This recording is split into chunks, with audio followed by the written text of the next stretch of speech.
Assalamualaikum warahmatullahi wabarakatuh.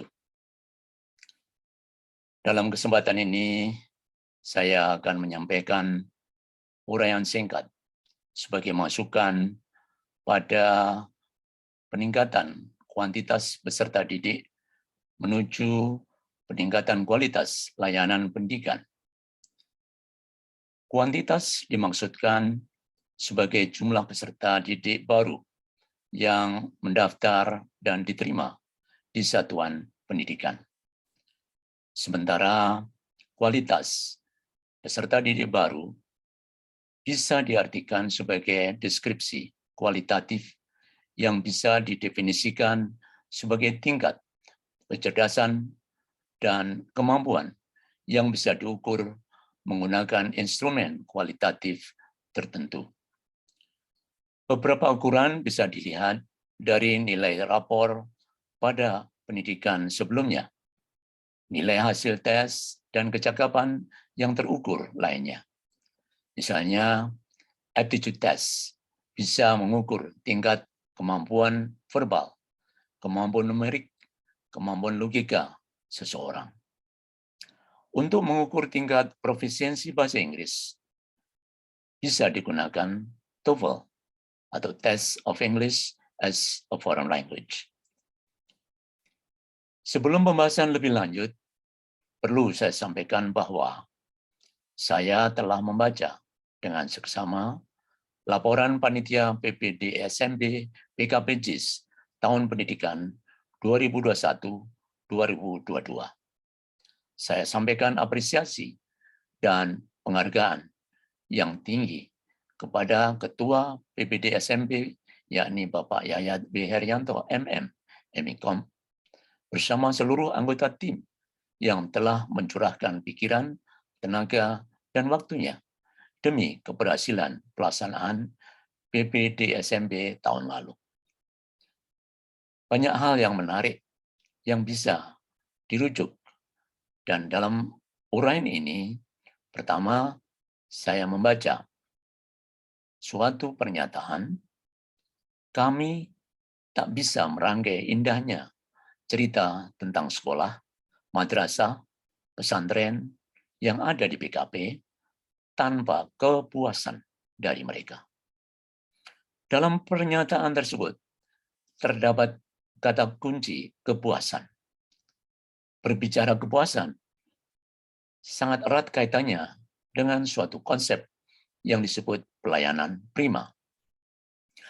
Pada hakikatnya, pelayanan prima adalah salah satu usaha yang dilakukan perusahaan untuk melayani pembeli atau pelanggan dengan sebaik-baiknya, sehingga dapat memberikan kepuasan kepada pelanggan dan memenuhi kebutuhan serta keinginan pelanggan, baik yang berupa produk barang atau jasa.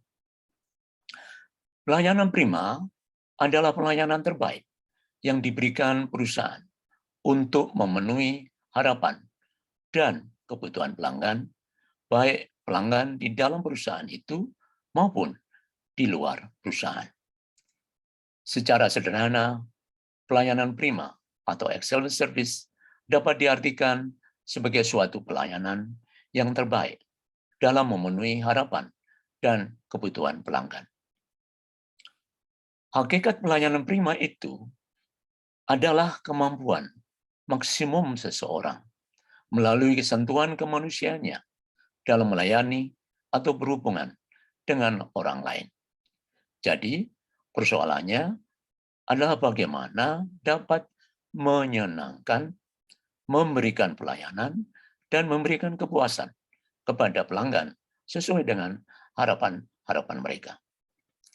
Dengan kata lain, pelayanan prima merupakan suatu pelayanan yang memenuhi standar kualitas. Pelayanan yang memenuhi standar kualitas adalah suatu pelayanan yang sesuai dengan harapan dan kepuasan pelanggan atau masyarakat. Dalam pelayanan prima, terdapat dua elemen yang saling berkaitan, yaitu pelayanan dan kualitas. Kedua elemen tersebut sangat penting untuk diperhatikan oleh yang melayani, seperti penjual, pedagang, pelayanan, atau salesman, atau seperti kita sebagai petugas dalam rangka PPD SMP. Konsep pelayanan prima dapat diterapkan pada berbagai organisasi, instansi, baik pemerintah maupun swasta, termasuk di lingkungan PKPJIS, khususnya dalam rangka penerimaan peserta didik baru dan santri serta mahasiswa baru. Selanjutnya, apa itu standar kualitas atau mutu, khususnya di bidang pendidikan? Hakikat mutu pendidikan adalah suatu paduan sifat-sifat produk yang menunjukkan kemampuannya dalam memenuhi kebutuhan pelanggan, baik kebutuhan yang dinyatakan atau kebutuhan yang tersirat, masa kini dan masa depan. Sedangkan menurut pendapat Crosby, mutu mengandung makna kesesuaian dengan kebutuhan. Berdasarkan pendapat itu, dapat didefinisikan bahwa mutu adalah perpaduan sifat-sifat barang atau jasa yang menurut kemampuannya dalam memenuhi kebutuhan dan kepuasan, bahkan melebihi harapan pelanggan, baik yang tersurat maupun yang tersirat. Sedangkan dalam konteks pendidikan, pengertian mutu mencakup input atau masukan, proses, dan output atau keluaran dalam pendidikan. Input atau masukan pendidikan adalah segala sesuatu yang harus tersedia karena dibutuhkan untuk berlangsungnya suatu proses. Input perangkat lunak meliputi struktur organisasi sekolah, peraturan perundang-undangan, deskripsi tugas, rencana, program, input, masukan merupakan harapan-harapan berupa visi, misi, tujuan, dan sasaran-sasaran yang ingin dicapai oleh sekolah. Kesiapan input atau masukan sangat diperlukan agar proses dapat berlangsung dengan baik. Oleh karena itu, tinggi rendahnya mutu input dapat diukur dari tingkat kesiapan input.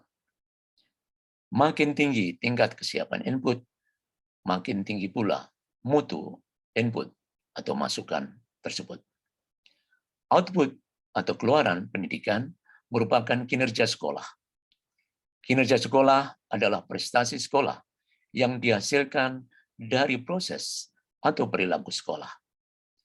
Kinerja sekolah dapat diukur dari kualitasnya, efektivitasnya, produktivitasnya, efisiensinya, inovasinya, kualitas kehidupan kerjanya, dan moral kerjanya. Khusus yang berkaitan dengan mutu output atau keluaran sekolah, dapat dijelaskan bahwa output sekolah dikatakan berkualitas atau bermutu tinggi jika prestasi sekolah, khususnya prestasi belajar siswa, menunjukkan pencapaian yang tinggi. Proses pendidikan merupakan berubahnya sesuatu menjadi sesuatu yang lain. Sesuatu yang berpengaruh terhadap berlangsungnya proses disebut input atau masukan, sedangkan sesuatu dari hasil proses disebut output atau keluaran.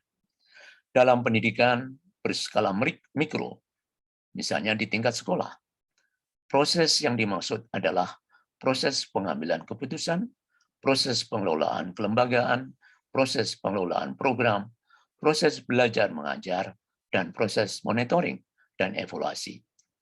Dengan catatan bahwa proses belajar memiliki kepentingan tertinggi dibanding dengan proses lainnya.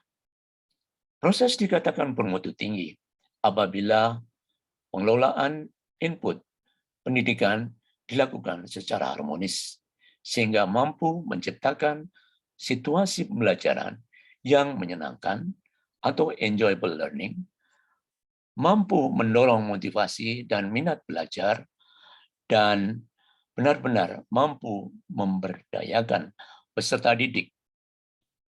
Secara empirik bisa diambil contoh hasil PPDB SMA PKP JIS tahun pendidikan 2021-2022,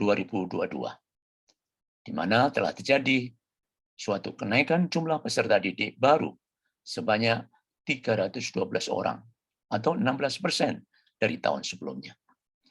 Mengapa demikian terjadi? Hal ini terjadi karena SMA PKP JIS telah menawarkan layanan pendidikan yang berkualitas atau bermutu tinggi dan telah dikomunikasikan dengan baik kepada masyarakat serta telah diapresiasi dan diminati masyarakat, orang tua, dan peserta didik baru. Selanjutnya, diharapkan satuan pendidikan yang lain di lingkungan Yayasan Pondok Karya Pembangunan Jakarta Islamic School perlu menjadikan SMA PKP JIS sebagai patok banding atau benchmark, sebagai praktik terbaik, best practices, bagi satuan pendidikan lainnya. Demikianlah masukan yang singkat dalam rangka peningkatan kuantitas menuju kualitas peserta didik baru dalam program PPD SMB PKP JIS tahun pendidikan 2022-2023. Semoga bermanfaat. Terima kasih. Wassalamualaikum warahmatullahi wabarakatuh.